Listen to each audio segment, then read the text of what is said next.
अस्सलामुअलैकुम। तो आज का हमारा टॉपिक है ज़ोलिंजर-एल्सन सिंड्रोम। बहुत इंपॉर्टेंट टॉपिक है। क्या होगा इसके अंदर के आपके ड्यूोडेनम या पैंक्रियाज का ट्यूमर होगा, जिसकी वजह से गैस्ट्रिक हार्मोन ज़्यादा प्रोड्यूस होगा। गैस्ट्रिक हार्मोन का काम होता है आपकी डाइजेशन इंप्रूव करना, आपकी डाइजेशन करवाना। गैस्ट्रिक हार्मोन ज़्यादा होगा, HCl ज़्यादा प्रोड्यूस होगा, HCl ज़्यादा प्रोड्यूस होगा। गैस्ट्रिक नोमा की बात हो रही है। एक्चुअली ज़ोलिंजर-एल्सन सिंड्रोम एक गैस्ट्रिनोमा है। गैस्ट्रिनोमा मतलब इसका गैस्ट्रिक हार्मोन ज़्यादा होगा, HCl ज़्यादा होगा। HCl ज़्यादा होगा तो क्या होगा, अल्सरेशन होगी और उसकी कॉम्प्लिकेशंस आएंगे, उसके जो सिम्टम्स आएंगे। तो फर्स्ट ऑफ ऑल क्या चीज़ है, ये एक गैस्ट्रिनोमा है। गैस्ट्रिनोमा, अब गैस्ट्रिनोमा है किस चीज़ का, क्या होगा इसके अंदर के या तो इसके ड्यूोडेनम और आपका पैंक्रियाज। मेनली अगर आपने याद रखना तो पैंक्रियाज याद रखें, पैंक्रियाटिक ट्यूमर है ये। इस ट्यूमर की वजह से क्या होगा,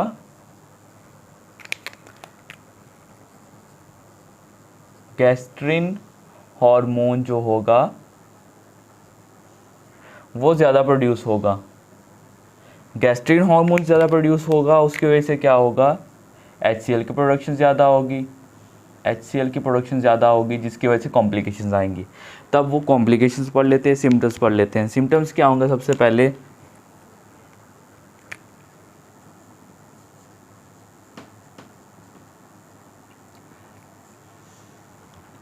पहले क्या होगा, पेशेंट के स्टमक के अंदर अल्सर्स बन रहे हैं, गैस्ट्रिक पेन होगी।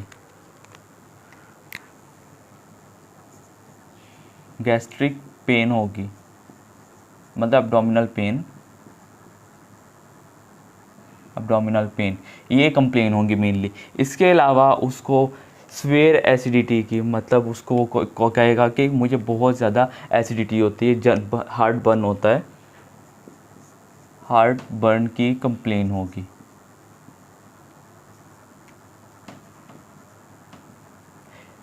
आपको थोड़ा सा बाद में बताता हूँ, लेकिन इस पेशेंट के अंदर जो डाइजेशन होती है, लेकिन इसके अंदर मैल अब्जॉर्प्शन होती है। मैल अब्जॉर्प्शन होगी तो पेशेंट वीक होगा, वीकनेस होगी। मैल अब्जॉर्प्शन की वजह से वीकनेस होगी। दूसरा ये क्या है, ट्यूमर है, कैंसर है, तो कैंसर में तो वेट लॉस वैसे ही होता है, वेट लॉस। ये कुछ टिपिकल से सिम्टम्स आएंगे पेशेंट के। और इसके अलावा याद रखना है, पेशेंट को वॉमिटिंग भी होगी, उल्टियाँ करेगा, वॉमिटिंग, नौजिया भी होगा, और पेशेंट को डायरिया होगा। सिम्टम्स में आप ये याद रख लें, पेशेंट को गैस्ट्रिक पेन होगी, साथ में डायरिया होगा। डायरिया किस वजह से हो सकता है, दो चीज़ें हो सकती हैं। एक तो गैस्ट्रिक ड्यूडेनल GIT ट्रैक का म्यूकोजा जो है वो डैमेज हो रहा है, उसकी वजह से डायरिया होगा। दूसरा, इस पेशेंट को हाइपर कैल्सीमिया होता है। जब हाइपर कैल्सीमिया होता है, GIT ट्रैक की वैसे ही डिस्टर्बेंस होती है, उसकी वजह से पेशेंट को हाइपर कैल्सीमिया के अंदर डायरिया तो होता ही है। इसके अलावा सिम्टम्स के अलावा आप कुछ याद रख लें, क्योंकि क्या होगा, पेशेंट को हाइपर कैल्सीमिया होगा। ऑफ कोर्स ये इन्वेस्टिगेशन फाइंडिंग है, हाइपर कैल्सीमिया होगा, जिसकी वजह से पेशेंट को डायरिया होने के चांसेस हैं। और डायरिया के इसके अलावा कॉज ये होगी कि गैस्ट्रिक म्यूकोजा डैमेज होने की वजह से है। और अगर पेशेंट की वो करवाई जाए एंडोस्कोपी, तो एंडोस्कोपी में पेशेंट के पॉलिप्स मिलेंगे, mucosal polyp due to HCl की वजह से, डैमेज की वजह से मिलेंगे। ये हो जाएंगे सिम्टम्स। सिम्टम्स के बाद आ जाते हैं पेशेंट की इन्वेस्टिगेशन की तरफ। इन्वेस्टिगेशन क्या होगी पेशेंट की, इन्वेस्टिगेशन इंपॉर्टेंट है। गैस्ट्रिक हार्मोन ज़्यादा है आपका, तो गैस्ट्रिक हार्मोन का लेवल, आप fasting gastric hormone level check करें। बेस्ट इनिशियल टेस्ट क्या होगा, फास्टिंग गैस्ट्रिन हार्मोन लेवल। ये क्या मिलेगा आपको, एलिवेटेड मिलेगा, हाई मिलेगा। फिर इसके बाद जब आपको ये पता चल गया है, तो आपने क्या करना है, पेशेंट का CT स्कैन कराना, CT एब्डोमेन करवाएंगे, जिससे आप लोकेट कर सकते हैं, चेक कर सकते हैं कि आइदर के ये ट्यूमर है या नहीं। CT स्कैन, CT एब्डोमेन करवाएंगे। ये हो गया। जब आपको सस्पेक्टेड या सस्पिशियस है कि ये ट्यूमर हो सकता है तो आपने सिक्रेटिन हार्मोन देना है। जब हम सिक्रेटिन हार्मोन देते हैं, सिक्रेटिन हार्मोन के प्रोड्यूस होने की वजह से या एक्सोजीनस सिक्रेटिन हार्मोन देने से गैस्ट्रिक लेवल कम होता है, तो हम क्या करेंगे, एक्सोजीनस स्क्रीनिंग टेस्ट करवाएंगे। मोस्ट एक्यूरेट टेस्ट इसका होगा स्क्रेटिन एक्सोजीनस हार्मोन, एक्सोजीनस स्क्रीटिन टेस्ट। जब स्क्रीटिन देंगे, स्क्रीटिन का लेवल हाई होगा, लेकिन नॉर्मली बता रहा हूँ, नॉर्मली गैस्ट्रिन कम होना चाहिए, लेकिन इस पेशेंट के अंदर गैस्ट्रिन का लेवल एलिवेटेड ही रहेगा। तो ये कंफर्म करेगा कि क्या है, ये गैस्ट्रिनोमा है, गैस्ट्रिन हार्मोन ज़्यादा प्रोड्यूस हो रहा है। सीटी स्कैन से आपको पता चल जाएगा ये एब्डोमिनल ट्यूमर है या पैंक्रियाटिक ट्यूमर है, और बेस्ट इनिशियल से आप सस्पेक्ट करेंगे कि क्या ये गैस्ट्रिन हार्मोन की वजह से है या नहीं है। तो ये इन्वेस्टिगेशन होगी, ट्रीटमेंट इसका बाद में करते हैं। तो जो एक लाइन आपने याद रखनी, सिर्फ एक लाइन याद रख लें ज़ोलिंजर एल्सन सिंड्रोम की। ओके, उससे पहले मैं आपको इसकी कॉम्प्लिकेशंस बता देता हूँ कुछ। एसोसिएशंस ऑफ गैस्ट्रिक ज़ोलिंजर सिंड्रोम या गैस्ट्रिनोमा की एसोसिएशंस क्या होंगी, कॉम्प्लिकेशंस में क्या आएगा कि ज़ोलिंजर एल्सन सिंड्रोम जो है MEN 1 के साथ एसोसिएटेड होता है, एसोसिएटेड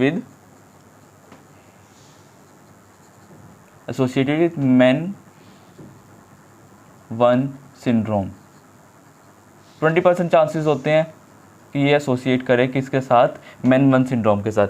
MEN 1 जब सिंड्रोम होगा, पेशेंट का पैराथायरॉयड हार्मोन इन्वॉल्व होगा, आइलेट तो ऑलरेडी इन्वॉल्व है, पैंक्रियाज तो ऑलरेडी इन्वॉल्व है, लेकिन इसके अंदर पैराथायरॉयड जो इन्वॉल्व होगा तो पेशेंट को हाइपर पैराथायरॉयडिज्म हो जाएगी, थायरॉयडिज्म होगा।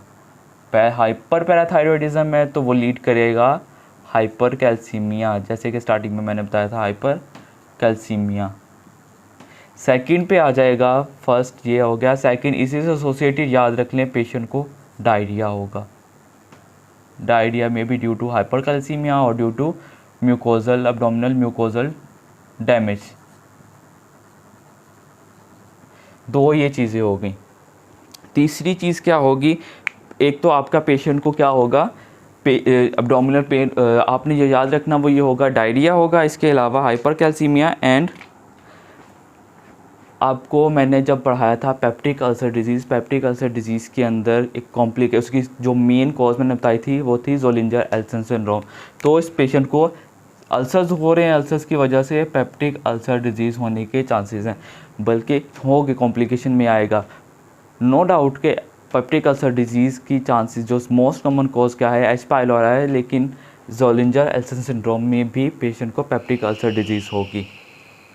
तो ये इसकी कॉम्प्लिकेशन आ जाएगी। अब इसका कर लेंगे ट्रीटमेंट। ट्रीटमेंट वेरी इजी, क्या है, ट्यूमर है तो ट्यूमर को आप क्या कर देंगे, रिमूव कर देंगे, सर्जिकल रिमूवल। लेकिन सर्जिकल रिमूवल से पहले एक बात याद रखनी है, पेशेंट की हिस्ट्री, पेशेंट की प्रेजेंटिंग कंप्लेन क्या होगी, पेशेंट कहेगा कि जब मैं PPIs यूज़ करता हूँ, इसोमेप्राजोल या ओमेप्राजोल यूज़ करता हूँ, मुझे कंप्लेंट्स नहीं होती, कॉम्प्लिकेशन नहीं होती, मैं बिल्कुल ठीक रहता हूँ, मैं महीनों तक खाता रहता हूँ तो ठीक है। जब छोड़ दी है तो उसके बाद दोबारा से कॉम्प्लिकेशंस होगी। ये एक लाइन याद रख लें, PPIs से जो कंप्लेंट्स होंगी ख़त्म हो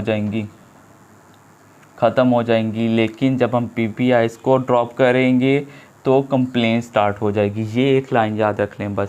सिर्फ क्लिनिकली हो या इन्वेस्टिगेशन क्या होगा, पेशेंट का भी एग्ज़ाम पॉइंट ऑफ व्यू से भी हो, यही अगर एक लाइन मिली तो आंखें बंद करके ज़ोलिंजर एल्सन सिंड्रोम लगाना है आपने।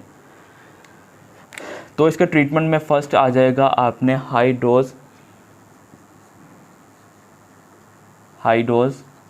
PPIs देने हैं। No doubt already patient PPIs पे होगा, हाई डोज PPIs देने हैं अनटिल सर्जरी।